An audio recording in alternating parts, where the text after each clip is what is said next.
ಅವಧಿಯಲ್ಲಿ ರೇಷನ್ ಕಾರ್ಡ್ಸ್ದು ಏನು ಸಮಸ್ಯೆ ಇತ್ತು, BPL ಕಾರ್ಡು APL ಆಗಿ ಕನ್ವರ್ಟ್ ಆಗಿದೆ ಅಂತಂದ್ಬಿಟ್ಟು ನಗರ ಭಾಗದಲ್ಲಿ 1077, ಗ್ರಾಮೀಣ ಭಾಗದಲ್ಲಿ 800 ಕಾರ್ಡು BPL ಕಾರ್ಡ್ APL ಆಗಿ ಕನ್ವರ್ಟ್ ಆಗಿದೆ.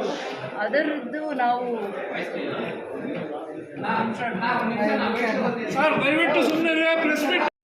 ರೇಷನ್ ಕಾರ್ಡಿಂದ ಭಾಳ ಜನಕ್ಕೆ ತೊಂದರೆ ಆಗ್ತಾ ಇತ್ತು ಅಂತ ಈ 2-3 ತಿಂಗಳಿಂದ ತಾಲೂಕು ಆಫೀಸ್ ಹತ್ರ ಪದೇ ಪದೇ ಈ ಸಾರ್ವಜನಿಕರು, ರೈತರು, ಬಡವರು ಪರದಾಡ್ತಾ ಇದ್ರು. ಅದಕ್ಕೆ ಒಂದು ಅಂತ್ಯ ಆಡಬೇಕು, ಆ ಸಮಸ್ಯೆಗಳನ್ನ ಬಗೆಹರಿಸಬೇಕು ಅನ್ನೋವಂಥ ದೂರದೃಷ್ಟಿಯಿಂದ ಪೆನ್ಷನ್ಸ್ದು ಕೂಡ senior citizens, widow pension, specially abled ಇವ್ರದ್ದೆಲ್ಲನೂ ಕೂಡ ಸಮಸ್ಯೆ ಆಗಿತ್ತು. 3 ತಿಂಗಳಿಂದ ಪೆನ್ಷನ್ ಬಂದಿಲ್ಲ, ರೇಷನ್ ಕಾರ್ಡ್ಸ್ದೆಲ್ಲ BPL ಇಂದ APL ಆಗಿ ಕನ್ವರ್ಟ್ ಆಗಿದೆ. ಇಂಥ ಎಲ್ಲ ಸಮಸ್ಯೆಗಳಿಗೂ ಒಂದು ದಾರಿ ಹುಡುಕಿ ನಮ್ಮ ಹಂತದಲ್ಲಿ ಫುಡ್ DD ಅವ್ರನ್ನ ಕರೆಸಿದ್ದೀನಿ ಇವತ್ತು ನಾವು, ಮತ್ತು ಎಲ್ಲ ನ್ಯಾಯಬೆಲೆ ಅಂಗಡಿಯವ್ರನ್ನ ಕರೆದು ಒಂದು ಲಿಸ್ಟ್ ಔಟ್ ಮಾಡಿದ್ದೀವಿ. ಯಾರ್ಯಾರು ಸಸ್ಪೆಕ್ಟೆಡ್ ಲಿಸ್ಟಲ್ಲಿದ್ದಾರೆ ಬೆನಿಫಿಷರೀಸು BPL ಇಂದ APLಗೆ ಕನ್ವರ್ಟ್ ಆಗಿರುವಂಥ ಅವೆಲ್ಲ ದಾಖಲೆಗಳನ್ನ ಪ್ರತಿ ನ್ಯಾಯಬೆಲೆ ಅಂಗಡಿವಾರು 10, 20, 30 ಇರುವಂಥ ಬೆನಿಫಿಷರೀಸ್ನ ಅವ್ರಿಗೆ ಲಿಸ್ಟ್ ಕೊಡ್ತಾ ಇದ್ದೀವಿ. ಅದಕ್ಕೆ ಸೂಕ್ತವಾಗಿರುವಂಥ ದಾಖಲೆ ತೊಗೊಳ್ಳಿಕ್ಕೆ ನಾವು ನ್ಯಾಯಬೆಲೆ ಅಂಗಡಿಯವರಿಗೆ ಫುಡ್ ಡಿಪಾರ್ಟ್ಮೆಂಟ್ ಜೊತೆ ಕೋಆರ್ಡಿನೇಟ್ ಮಾಡಿಕೊಂಡು ಅದಕ್ಕೆ ಸಂಬಂಧಪಟ್ಟಿರೋ ದಾಖಲೆ ತೊಗೊಳ್ಳಿಕ್ಕೆ ಹೇಳ್ತಾ ಇದ್ದೀವಿ. ಏನು ಇನ್ಕಮ್ ಇದೆ, ಟ್ಯಾಕ್ಸ್ ಪೇಯರ್ಸ್ ಇವರು ಅಂತ ಹೇಳ್ಬಿಟ್ಟು ಸಸ್ಪೆಕ್ಟೆಡ್ ಲಿಸ್ಟಲ್ಲಿದೆ, ಅದು ಸೆಂಟ್ರಲ್ ಗೌರ್ಮೆಂಟಿಂದ ಬಂದಿರುವಂಥ ಒಂದು ಗೈಡ್ಲೈನ್ಸ್ ಅದು. ಆದರೆ ಟ್ಯಾಕ್ಸ್ ಪೇ ಮಾಡಿರೋದು ಲೋನ್ ತೊಗೊಳ್ಳೋದಕ್ಕೆ, ಮನೆ ಲೋನ್ ಕಟ್ಟೋದಕ್ಕೆ ತೊಗೊಂಡಿದ್ದಾರೆ, ಇಂಡಿವಿಜುವಲಿ ಸರ್ವೈವ್ ಆಗೋದಕ್ಕೆ ಲೋನ್ ತೊಗೊಂಡಿದ್ದಾರೆ, ಕಾರ್ ಲೋನ್ ತೊಗೊಂಡಿದ್ದಾರೆ, 3 ಸಮಸ್ಯೆಗಳಿಂದ ಲೋನ್ ತೊಗೊಂಡಿದ್ದಾರೆ. ಆದರೆ ಈ ಸಂದರ್ಭದಲ್ಲಿ ಅವರು ಲೋನ್ ತೊಗೊಂಡಿರೋದ್ರಿಂದ BPL ಕಾರ್ಡು ಬೆನಿಫಿಟ್ಸ್ನ ತೆಗಿಯೋಕ್ಕೆ ಆಗಲ್ಲ. ಆ ಥರದ್ದೆಲ್ಲ ಕರೆಕ್ಷನ್ಸ್ ಮಾಡ್ಕೊಳ್ಳೋದಕ್ಕೆ ತುಂಬ ದಾರಿ ಇತ್ತು. ಅದನ್ನು ನಾವು ನ್ಯಾಯಬೆಲೆ ಅಂಗಡಿ ಮುಖಾಂತರ ಫುಡ್ ಡಿಪಾರ್ಟ್ಮೆಂಟು, ಆಹಾರ ಇಲಾಖೆಯವರು ಮುತುವರ್ಜಿ ವಹಿಸಿ ಪ್ರತಿ ಒಂದು ನ್ಯಾಯಬೆಲೆ ಅಂಗಡಿ ವ್ಯಾಪ್ತಿಗೆ ಬರೋ ಅಂಥವ್ರನ್ನ ಕಂಡಿಡಿದು ಅವ್ರ ಕಡೆಯಿಂದ ಅದನ್ನು ಅವರೇ ಆ ಎಲ್ಲ ಬೆನಿಫಿಷರೀಸ್ನ ಕರೆದು ಮಾಹಿತಿಯ ಕೊರತೆ ಇರೋದನ್ನು ಅವ್ರಿಗೆ ಎಜುಕೇಟ್ ಮಾಡಿ ಆ ಮಾಹಿತಿನ ಸಂಗ್ರಹಣೆ ಮಾಡಿ ಆಹಾರ ಇಲಾಖೆಗೆ, ಕಮಿಷನರ್ಗೆ ಮತ್ತು ಅಲ್ಲಿ JDIT ಇರ್ತಾರೆ, ಆ ಆನ್ಲೈನಲ್ಲಿ ಅವೆಲ್ಲ ಕರೆಕ್ಷನ್ಸ್ ಮಾಡ್ಕೊಳ್ಳೋದಕ್ಕೆ. ಮತ್ತು APL ಆದರೆ ಹೆಲ್ತ್ ಬೆನಿಫಿಟ್ಸ್ ಸಿಗಲ್ಲ ಅವರಿಗೆ, ಬೇರೆ ಏನೇನು ಬೆನಿಫಿಟ್ಸ್ ಇರುತ್ತೆ ರೇಷನ್ ಕಾರ್ಡು ಸಿಗಲ್ಲ. ಆ ಒಂದು ಕಾರಣದಿಂದ ಅದನ್ನು ಕರೆಕ್ಷನ್ಸ್ ಮಾಡೋದಕ್ಕೆ ಅವಕಾಶ ಇದೆ. ಅದನ್ನು ನ್ಯಾಯಬೆಲೆ ಅಂಗಡಿ ಮುಖಾಂತರ ಮಾಡುವಂಥ ಪ್ರಯತ್ನ ಮಾಡ್ತಾ ಇದ್ದೀವಿ. ಎಲ್ಲ ನ್ಯಾಯಬೆಲೆ ಅಂಗಡಿಯವ್ರನ್ನ ಕರೆಸಿದ್ದೀವಿ ಇವತ್ತು ನಾವು, ಯಾರ್ಯಾರು ನ್ಯಾಯಬೆಲೆ ಅಂಗಡಿಯ ಇವರಿದ್ದಾರೆ ಅವ್ರನ್ನ. ಅದರ ಜೊತೆಯಲ್ಲಿ ಪೆನ್ಷನ್ಸ್ದು ನಮಗೆ ಮೇಜರ್ ಇಶ್ಯೂಸ್, ಅದು 14,000 ಪೆನ್ಷನ್ಸು ನಮ್ಮದು ಡೌಟ್ಫುಲ್ ಕೇಸಸಲ್ಲಿತ್ತು KGF ಕ್ಷೇತ್ರದ್ದು. ಅದರಲ್ಲಿ ಅರ್ಹ ಅಲ್ಲ ಅಂತಂದರೆ ಡೌಟ್ಫುಲ್ ಕೇಸಸಲ್ಲಿ ಯಾವುದನ್ನು ಅಂದರೆ ಅಂಡರ್ ಏಜು 5,400 ಏನಿತ್ತು ಅಂಡರ್ ಏಜ್ನ ಪಕ್ಕಕ್ಕಿಟ್ಟರೆ ಮಿಕ್ಕಿದ್ದು ನಮಗೆ 14,000ಅಲ್ಲಿ ಮಿಕ್ಕಿದ್ದು ಎಲ್ಲನೂ ಕೂಡ ರೀವೆರಿಫಿಕೇಷನ್ ಮಾಡಬೇಕು. ಹಿಂದೆ ಅಂಡರ್ ಏಜ್ ಯಾರು ಮಾಡಿಸಿದ್ರು ಆ ಕಾರಣದಿಂದ ಪೆನ್ಷನ್ಸ್ ಎಲ್ಲ ಇಡೀ ರಾಜ್ಯದಲ್ಲಿ ಯಾರ್ಯಾರು ಅಂಡರ್ ಏಜ್ಗೆ ಪೆನ್ಷನ್ ಮಾಡಿಸ್ಕೊಂಡಿದ್ರು ಆಧಾರ್ ಡೀಟೇಲ್ಸ್ನ ಚೆಕ್ ಮಾಡಿ ಅದು ಸಸ್ಪೆಕ್ಟೆಡ್ ಲಿಸ್ಟಲ್ಲಿ ಇದ್ದಿದ್ದರಿಂದ ಯಾರ್ಯಾರು 60 ವರ್ಷನೇ ಆಗಿಲ್ಲ, 65 ವರ್ಷನೇ ಆಗಿಲ್ಲ, ಆವಾಗ ಈ ಬೆನಿಫಿಟ್ಸ್ ತಗೋತಾ ಇದ್ದಾರೆ ಅಂತ ಅವರು ಒಂದು ಮಾಹಿತಿಯಿಂದ ತಿಳ್ಕೊಂಡು ನಮ್ಮ ಜಿಲ್ಲೆಯಲ್ಲೂ ಕೂಡ 90,000 ಜನ ಇದ್ದಾರೆ ಅರ್ಹರು ಅಲ್ಲದೆ ಇರೋ. ಅಂಡರ್ ಏಜ್ ಇರೋರು ಎಷ್ಟಿದ್ದಾರೋ ಗೊತ್ತಿಲ್ಲ, ಅರ್ಹರು ಅಲ್ಲ ಅಂತಂದ್ಬಿಟ್ಟು ಅದನ್ನು ಫೀಲ್ಡಲ್ಲಿ ರೀವೆರಿಫಿಕೇಷನ್ ಮಾಡ್ಬೋದು ಅಂತ ಹೇಳ್ತಾರೆ.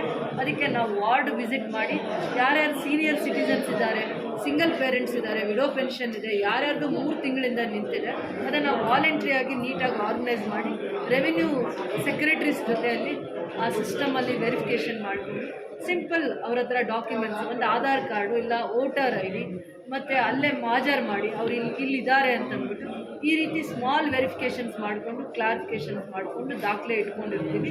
ಇನ್ಕಮ್ ಸರ್ಟಿಫಿಕೇಟ್ ಮೇಲೆ ಹಳೇದು ಯಾವುದೋ ಒಂದು ಗೈಡ್ಲೈನ್ಸ್ ಇದೆ, ಸರ್ಕ್ಯುಲರ್ ಇದೆ, ಅದ್ರ ಮೇಲೆ ಜಾಸ್ತಿ ಡಿಪೆಂಡ್ ಆಗಲ್ಲ. ಯಾಕಂದರೆ ಅದನ್ನು ಸ್ವಲ್ಪ ಇನ್ನೂ ಲಿಬರಲ್ ಮಾಡ್ತಾ ಇದ್ದಾರೆ ಸರ್ಕಾರದ ಹಂತದಲ್ಲಿ, ಚರ್ಚೆ ಆಗ್ತಾ ಇದೆ. ಅದು 32,000 ಮತ್ತೆ ಇನ್ಕಮ್ ಬೇಕು ಅಂದಾಗ ಕಷ್ಟ ಆಗುತ್ತೆ. ಆ ಒಂದು ಕಾರಣದಿಂದ 2 ರೀಸನ್ಸಿಂದ ಅವರಿಗೆ ಸರ್ಕಾರಕ್ಕೆ ಇವ್ರು ಯಾರು ಪೆನ್ಷನ್ಸ್ ತಗೊತಾ ಇದ್ದಾರೆ ಖಾತ್ರಿ ಆಗಬೇಕಾಗಿತ್ತು. ನಮ್ಮಲ್ಲಿ ಏನು 14,000ಗೂ ದಾಖಲೆ ಇರಲಿಲ್ಲ, ಸಸ್ಪೆಕ್ಟೆಡ್ ಲಿಸ್ಟಲ್ಲಿದ್ದಂಥವರು ದಾಖಲೆ ಇಲ್ಲದಿದ್ದರಿಂದ ವೆರಿಫಿಕೇಷನ್ನು ಡಾಕ್ಯುಮೆಂಟ್ನ ವೆರಿಫಿಕೇಷನ್ ಮಾಡ್ದಂಗಾಗುತ್ತೆ. ಅದಾದಮೇಲೆ ಫೀಲ್ಡ್ ವಿಸಿಟಲ್ಲಿ ಖಾತ್ರಿ ಮಾಡ್ಕೊಂಡಂಗಾಗುತ್ತೆ ಅವ್ರದ್ದೆಲ್ಲ. ಒಂದು ದಾಖಲೆ ಆದರೂ ತಗೊಂಡಂಗಾಗುತ್ತೆ, ಆಧಾರ್ ಕಾರ್ಡ್ ಇರ್ಬೋದು ಅಥವಾ ವೋಟರ್ ID ಇರ್ಬೋದು ಅವರಲ್ಲಿ ಇನ್ಕಮ್ ಸರ್ಟಿಫಿಕೇಟ್ ಹಳೇದು ಏನು ಇನ್ಕಮ್ ಸರ್ಟಿಫಿಕೇಟ್ ಮೇಲೆ ಅವರಿಗೆ ಪೆನ್ಷನ್ ಕೊಡ್ತಾ ಇದ್ವಿ ಅಂತಂದ್ಬಿಟ್ಟು 3-4 ರೀತಿ ಒಂದು ವೆರಿಫಿಕೇಷನ್ ಮಾಡ್ಕೊಂಡು ಅದಕ್ಕೆ ಸಂಬಂಧಪಟ್ಟಿರುವಂಥ ದಾಖಲೆ ಇಟ್ಕೊಂಡ್ರೆ ಮತ್ತೆ ಏನು ಸರ್ಕಾರ ಒಂದು ಸ್ವಲ್ಪ ಸಡಿಲ ಮಾಡುತ್ತೆ ಇನ್ಕಮ್ ಸರ್ಟಿಫಿಕೇಟ್ಗೆ ಅಥವಾ ಪ್ರೊಸೀಜರ್ಸ್ಗೆ, ಆ ಸಂದರ್ಭದಲ್ಲಿ ಇವರು ಎಲ್ಲರಿಗೂ ಕೂಡ ಯಾವ ರೀತಿ ಸೀನಿಯರ್ ಸಿಟಿಸನ್ಸ್ ಈ 3 ಮಂತ್ಸಿಂದ ಪೆನ್ಷನ್ ಇಲ್ಲದೆ ಪರದಾಡ್ತಾ ಇದ್ರು, ಅವರಿಗೆ ಸತ್ಯ ಗೊತ್ತಿಲ್ಲ ಏನಕ್ಕೋಸ್ಕರ ಪೆನ್ಷನ್ನ ನಿಲ್ಲಿಸಿದ್ರು ಅಂತಂದ್ಬಿಟ್ಟು ಗೊತ್ತಿಲ್ಲ.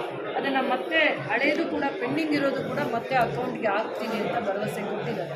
ಏನೇನು 2 ಮಂತ್ಸಿಂದ ತಡೆದಿದ್ದಾರೆ ಪೆನ್ಷನ್ಸ್.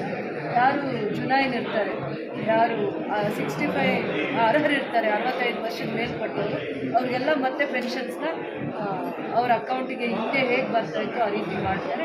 ಇಲಾಖೆಗೆ ಕೋಆಪ್ರೇಟ್ ಮಾಡಿ ರೆವಿನ್ಯೂ ಡಿಪಾರ್ಟ್ಮೆಂಟ್ ಆಫೀಸರ್ಸ್ ಬರ್ತಾರೆ, ಸ್ವಲ್ಪ ವಾಲಂಟ್ರಿಯಾಗಿ ಅಲ್ಲಿ ವಾರ್ಡಲ್ಲಿ ಯಾರು ಸ್ವಲ್ಪ ಓಡಾಡ್ಕೊಂಡಿರ್ತಾರೆ ಅವ್ರಿಗೆ ಜವಾಬ್ದಾರಿ ಆಗ್ತೀವಿ.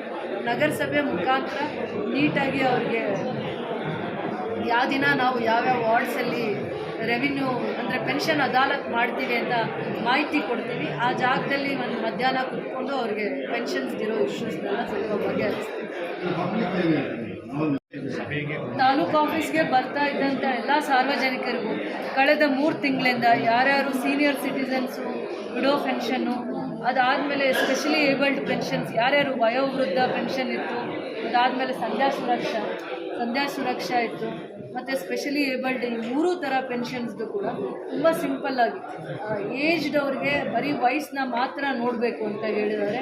ಅವರು ಆಧಾರ್ ಕಾರ್ಡ್ ಮುಖಾಂತರ ವಯಸ್ಸನ್ನ ಖಾತ್ರಿ ಮಾಡಿಕೊಂಡ್ರೆ ಅಡ್ರೆಸ್ನ ವೆರಿಫೈ ಮಾಡ್ಕೊಂಡು ಅವರು ಮತ್ತು UDID ಕಾರ್ಡ್ ಇರುತ್ತೆ ಸ್ಪೆಷಲಿ ಏಬಲ್ಡ್, ಆ ಥರ ಸಿಂಪಲ್ ಪ್ರೊಸೀಜರ್ಸ್ನ ಮಾಡಿ ಅವ್ರಿಗೆ ಮತ್ತೆ ಆ ಡಾಕ್ಯುಮೆಂಟ್ಸ್ ಗೌರ್ಮೆಂಟ್ಗೆ ಸಬ್ಮಿಟ್ ಮಾಡಿದ್ರೆ ಥ್ರೂ ಆನ್ಲೈನ್ ಅವ್ರದ್ದೆಲ್ಲ ಪೆನ್ಷನ್ಸ್ದು ಸೆಪ್ರೇಟ್ ಆಗುತ್ತೆ.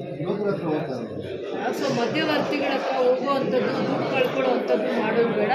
ಸರ್ಕಾರನೇ ದಾಖಲೆ ಮತ್ತೆ ಮರು ಸಂಗ್ರಹಣ ಮಾಡ್ಕೊಳ್ಳೋದಕ್ಕೋಸ್ಕರ ದಾಖಲೆಗಳು ಇಲ್ಲದೆ ಪೆನ್ಷನ್ ಮಾಡಿದ್ರಿಂದ ದಾಖಲೆಗಳನ್ನ ಮತ್ತೆ ಮರು ಕಲೆಕ್ಟ್ ಮಾಡಿಕೊಂಡು ದಾಖಲೆ ಸಂಗ್ರಹಣ ಮಾಡಿಕೊಂಡು ಅವ್ರಿಗೆ ಏನು ಕಳೆದ 2-3 ಮಂತ್ಸಿಂದ ಏನು ಪೆನ್ಷನ್ಸ್ ಬಂದಿರಲಿಲ್ಲ ಅದನ್ನು ಮತ್ತೆ ನೇರವಾಗಿ ಅವ್ರ ಅಕೌಂಟ್ಗೆ ಹಾಕ್ತಾರೆ. ಯಾರು ಮಧ್ಯವರ್ತಿಗಳಿಗೆ ಹೋಗಿ ಅವರು ದುಡ್ಡು ಕೊಟ್ಟು ಪೆನ್ಷನ್ ಕೊಡ್ತಾರೆ ಅನ್ನೋವಂಥ ಭ್ರಮೆಯಲ್ಲಿ ಇರೋದು ಬೇಡ.